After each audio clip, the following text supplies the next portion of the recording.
Hello and welcome to another virtual author event at the Poison Pen Bookstore. I'm John Charles and I'm especially delighted that we are able to have with us today as our virtual guest author, Alicia Bessette, whose new book is Smile Beach Murder. Before we begin our chat, I do want to let those listening in know that the Poison Pen does have copies of Smile Beach Murder, and we are more than happy to hold one for you to pick up at the store or put one in the mail for you to read. Just give us a call or go online, but do so now because we're running out and we'll have to order soon. So if you want your copy for summer reading, now's the time to get it. And I could not suggest a more perfect book for your summer mystery reading. And now I'd like to welcome in Alicia. That was a lovely intro. Thank you so much. I'm really excited to be here. Well, I'm thrilled you could be here too. I love discovering new mystery writers. Your mystery was just everything I could ask for as a reader. But before we talk about your new book, let's talk a little bit about who you were before you became the author of Smile Beach Murder. Who was Alicia? Who was Alicia? There are a couple different ways to answer that question. So Okay. if you define the moment I became a writer as my 8th birthday, when my parents gave me a blank lined journal as a present, then the person I was before that was a weird, quiet kid who liked to wander around in the woods behind her house and steal her brother's Bob Seger records on vinyl and listen to them on the family stereo when no one was home.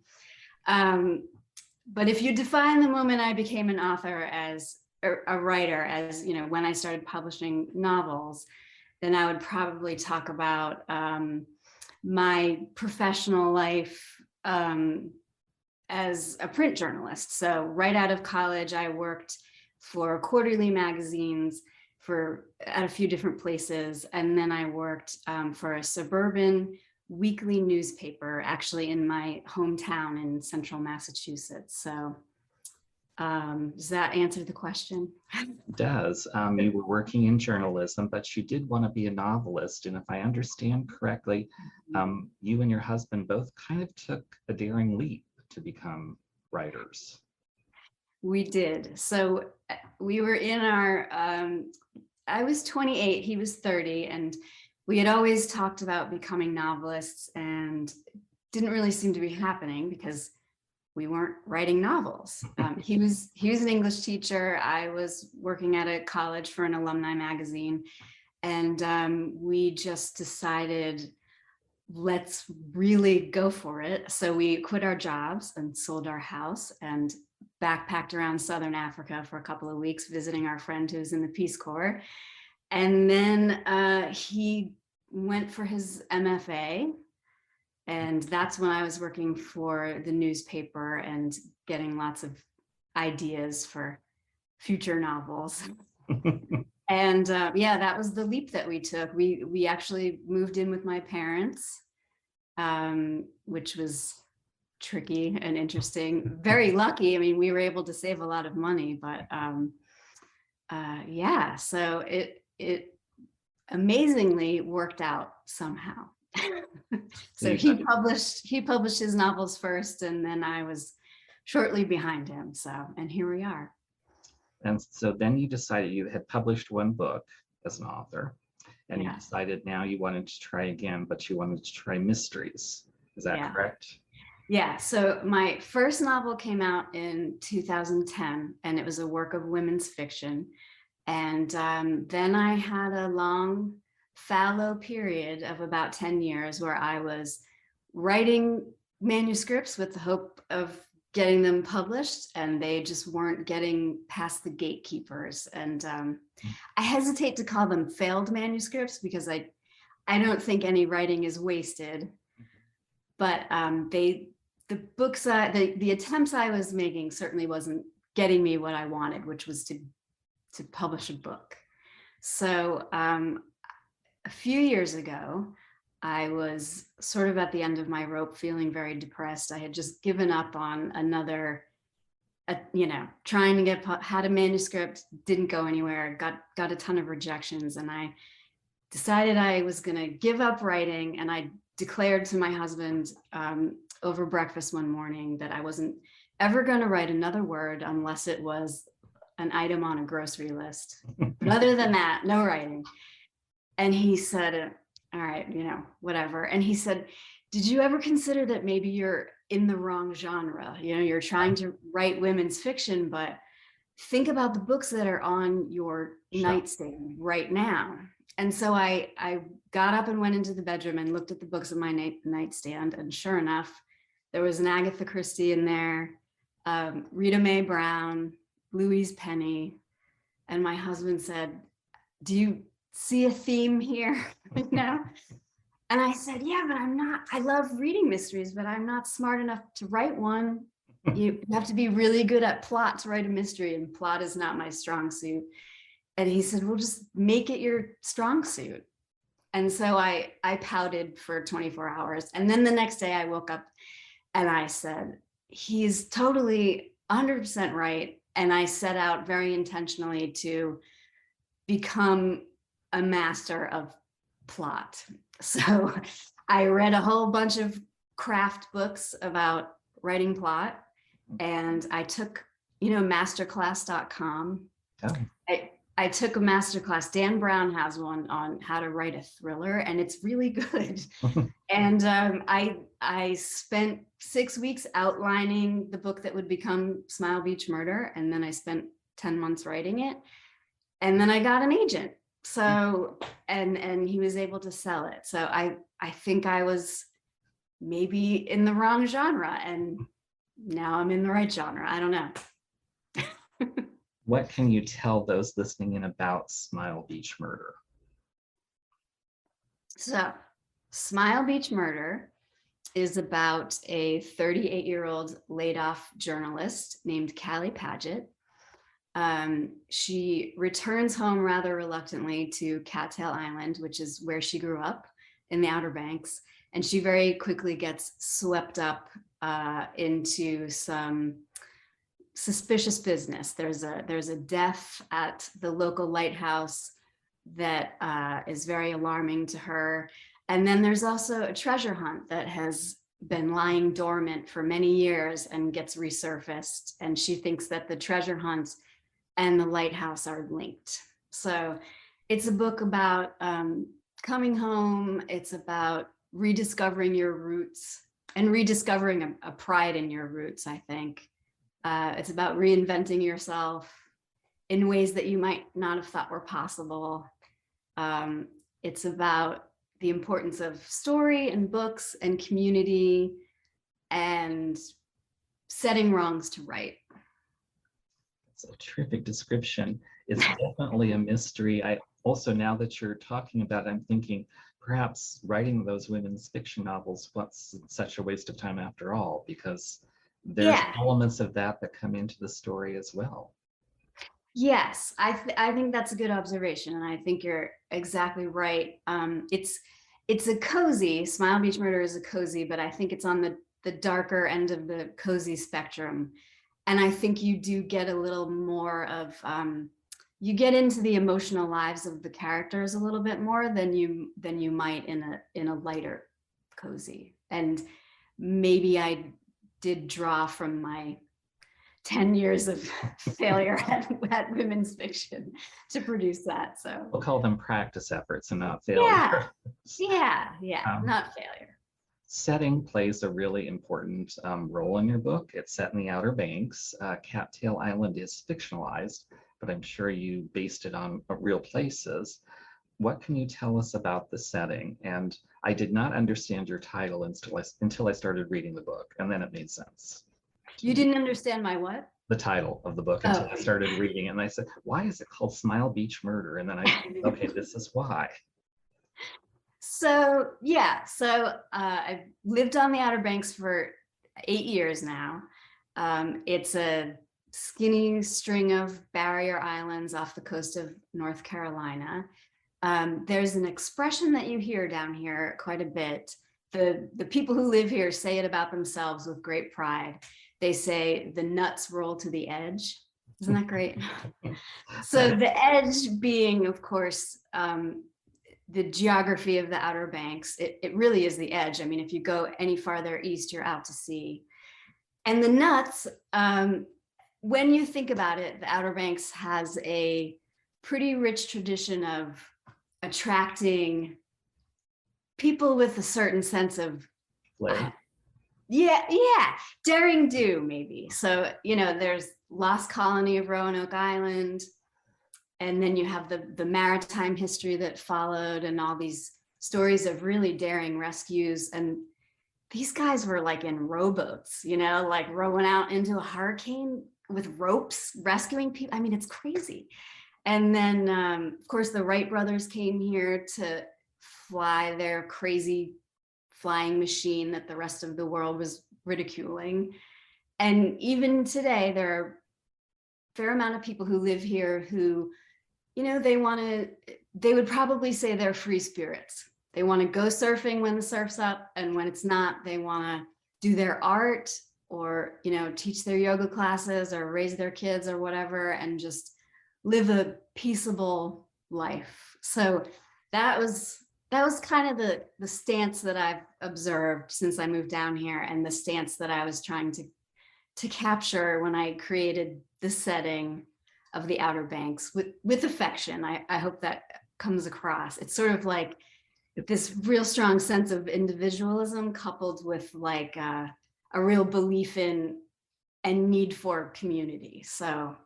Oh, it's definitely a love letter to that particular setting in the very best sense of the word. What I also love about reading is because I know you're basing a lot of it on fact and real things, but there's also your inventive author skills. So I've come across things like, and I'm probably getting it wrong, but Tinakeef grapes or something. I mean, is that a real thing there? Is that? So that's it. No one's asked me that yet. So I totally made up Tinakeef grapes. Okay. But there are wild grapes that grow down here, and I think they're muscadines. I was wondering. And yeah, and there is a vine on Roanoke Island called the mother vine, and this is real, not fictionalized. And it's supposedly the oldest grapevine, I think, in North America. And I believe it's muscadine grapes or scuppernong grapes, maybe. Yeah, I think, something like that. What about annual Paint Your Door Day? Is that a real thing? Oh no, I made that up. Okay. Well, you made it so real. I'm thinking, okay, they really do that over on the coast, and we just don't understand things like that here in the West. But it is true that red paint, you don't see it a lot because it just, I mean, within a matter of months, it's pink, so unless you want a pink house, there's nothing wrong with a pink house, but no. Most people shy away from red, but yeah. Paint Your Door Day is fictionalized. Now, your protagonist, Cali, is a journalist who was essentially pushed out of her job due to changes in that industry. How much of her was based on your own experiences? I think what Cali experienced at a daily urban newspaper, the Charlotte Times, which is also fictionalized, is probably a lot more intense than what I ever went through at a suburban weekly. But I think we have a lot in common. She's younger than I am, but she and I both drink green kale smoothies on the regular. I think we both have a similar casual flip-floppy fashion sense. We both love books and reading and cats, although I'm allergic to cats, unfortunately. I think Cali is braver than I am. I am not a fictional character. I'm a real person, and therefore I'm confined to this reality where I have to, sit in this room and make books. Mm-hmm. But Cali has the freedom to explore her feisty side, and she can take risks. And I'm lucky that I get to live vicariously through her. So, but she's definitely braver than I am. One of the many things I loved about the book was the way you write about other mystery authors and mystery books, and kind of are sharing your own readers' appreciation. through her work at Cali's work at the bookstore and her own experiences through her family members. And one of the big influences I'm getting, or I'm guessing, in your own reader's life was Mary Higgins Clark. And in a way, this book also kind of pays tribute to her. Can you kind of talk a little bit about Mary Higgins Clark in your life? Yeah, I went through a heavy Mary Higgins Clark phase. It was a long phase. It started in high school and it lasted all through college. Mary Higgins Clark was not a cozy author, obviously. Her worlds are dark and frightening, and they're the kind of books that make you want to go around your house and make sure all the windows are locked. But the plots are, I mean, you can count on it. Every single book she wrote, the plot is just it's perfect, you know? And the other thing that I sort of absorbed through my Mary Higgins Clark phase was that her heroines actually do have a lot in common with the heroines of cozy mysteries. So a Mary Higgins Clark heroine is in a much more sinister world, but like a cozy heroine, she is independent, professional usually, and she's able to keep her wits about her even when she's afraid. And that is something that I also see in a lot of the heroines in cozies. So when I knew that I wanted to give Cali a book to be reading that she could sort of draw inspiration from and feel fortified by. And so Mary Higgins Clark seems like a natural author to pull in just because of that common thread. So I think you're right in a way. Mary Higgins Clark's books are not considered traditional cozies, right. but in many ways they appeal to cozy readers because she never really dealt in graphic violence or graphic language, or all of that was off state. It was her books were really scary. I can remember, like, oh my God, you know. Yeah. But she didn't get that Stephen King kind of visceral descriptive elements to them. Yeah. Yeah, and she's definitely, I think I went through a similar phase too in like the late 80s up into about 2000. You never forget reading her books because she does have that ability to drag you into that world, and her protagonists, they're in a sense seeking justice too, even though it's more suspense oriented. Like the amateur sleuth, they want to see order returned to their world. So I thought you really did justice to her. It was really well done. Thank you. Love hearing that. Another element in the book that will definitely appeal to cozy readers is you do include your share of animals, Tin Man the cat and a rabbit named Hazelnut. I found it interesting. Is it really true that as a child you tried to teach your cats telepathy? I did. Like I said, I was weird. And cats, I mean, don't cats just seem psychic? There's something going on there. Yes. So Tin Man I play around with him possibly being psychic, but the book it's not fantasy. It's very much grounded in reality. But yeah, I love Tin Man. He's the bookshop cat. He's Instagram famous, and he'll steal your heart if you let him. He definitely will. It's kind of your nod to Lillian Jackson Braun and her cat books. Yeah.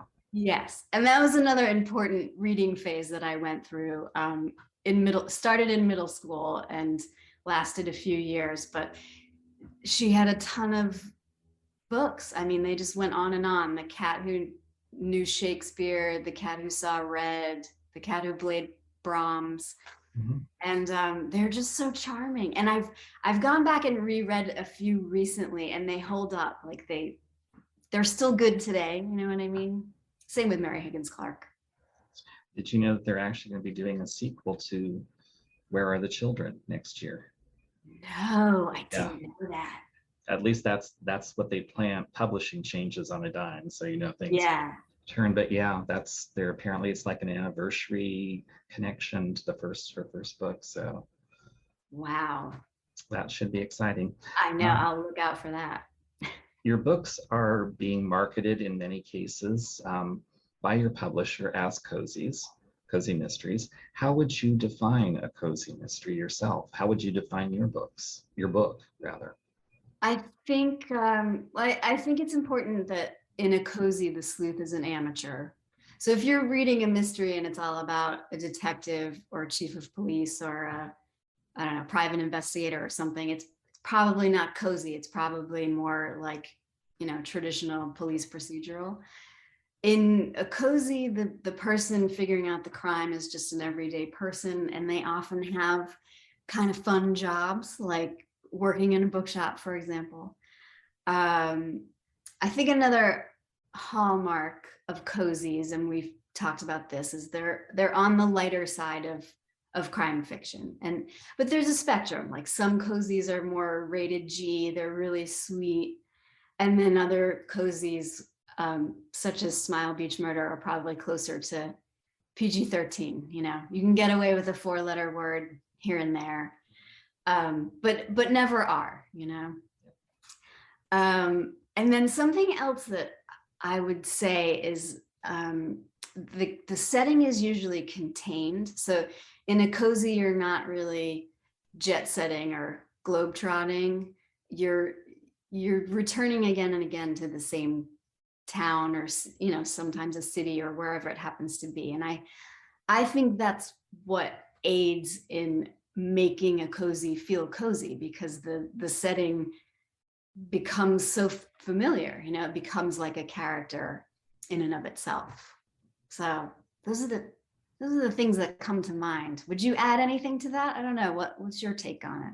I think you're right. There's a spectrum in cozies. Yeah. I think a lot of times, many cozies, there's a hook to it, whether it's the bookstore or the bakery or the flower shop or Yeah. lighthouses or things like that. So that kind of will bring in another group of readers who are fascinated by embroidery or whatever it is that Right. Yeah. they're doing. So I think you've got all the angles covered. And I think you're right that sometimes we define things too narrowly. We think it has to have all these things, or if it doesn't, it can't be. But there's a lot of room for variations. Yeah. And that's a good thing, because then you can play. Let's talk a little bit about your writing process for Smile Beach Murder. You had said before that plotting was a big challenge because that was not something that came naturally to you. And you're right, a mystery does, you kind of have to know where the clues are going to go and who ends up getting arrested at the end. So Yeah. can you talk about your writing process? I'm also, if you are willing, I know that in addition to being a writer, you have a background in music. You were a composer and a musician.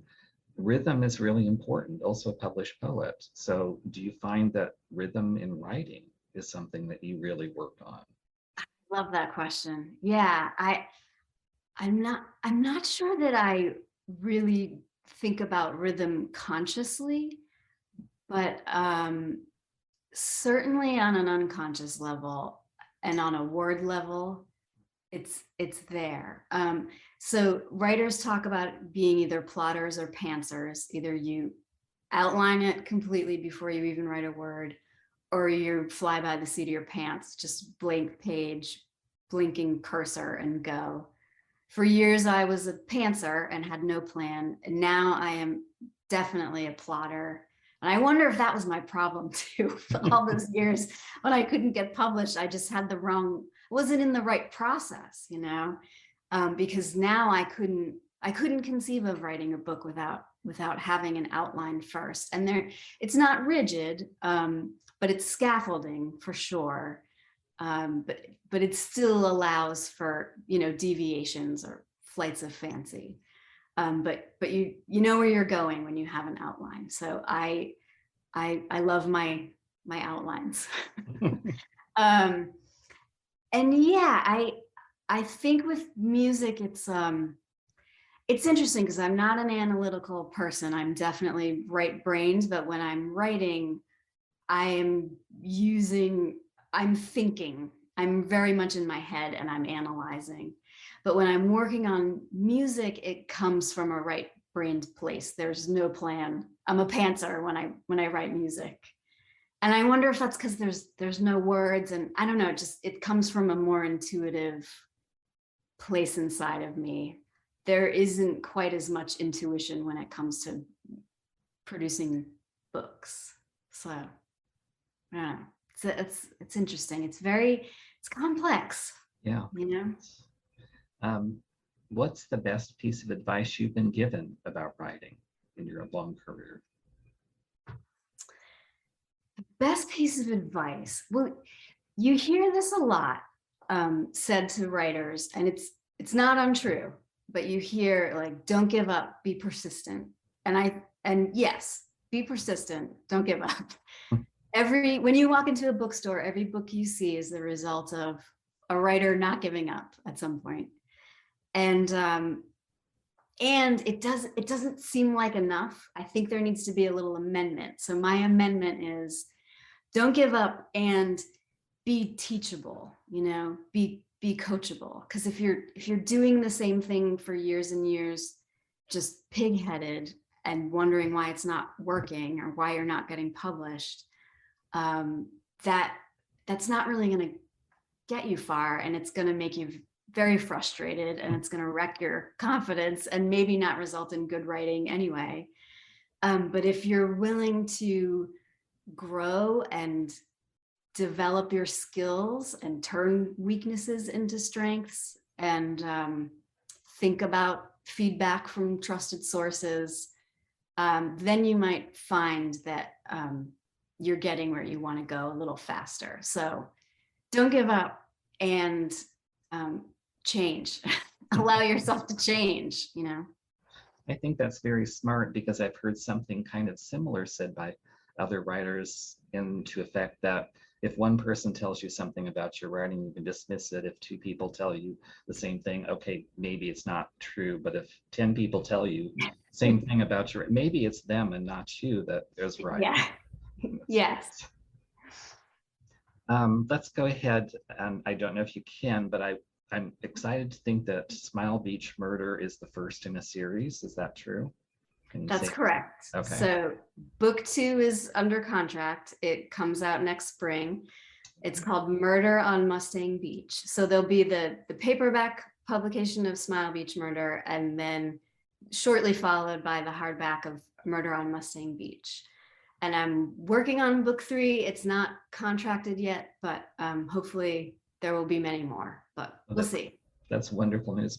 Maybe as many as the Lillian Jackson Braun Cat books. I think she ran to like 40 or something. That would be incredible.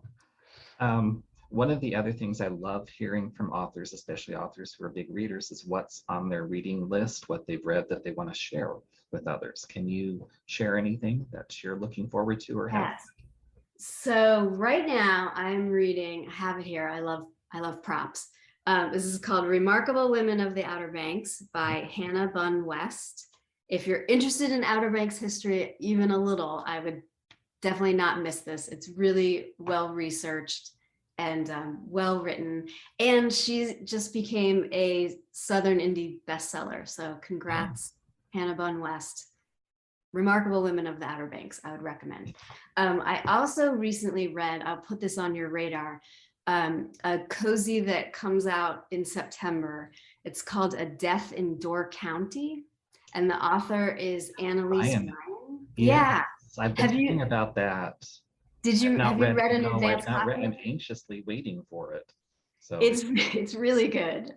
So it's about a cryptozoologist who is investigating the possibility of a Loch Ness monster type creature lurking in the waters of Lake Michigan, and it's spine tingly. I liked it a lot, so look out for that one. That's a new series for the author, because she's written some other things, I believe. Yes, the first in a new series. So A Death in Door County, highly recommend. You can already order it at the Poison Pen, so if you're interested, we have it in our system. Perfect. Glad you mentioned that. Yeah, I just seen something about it in a publisher's catalog. Before we go, because it looks like despite our best efforts, we're running out of time. What can you tell us about your preference for social media? Do you share with readers via certain platforms? I'm on Instagram and Facebook, but Instagram is more my jam.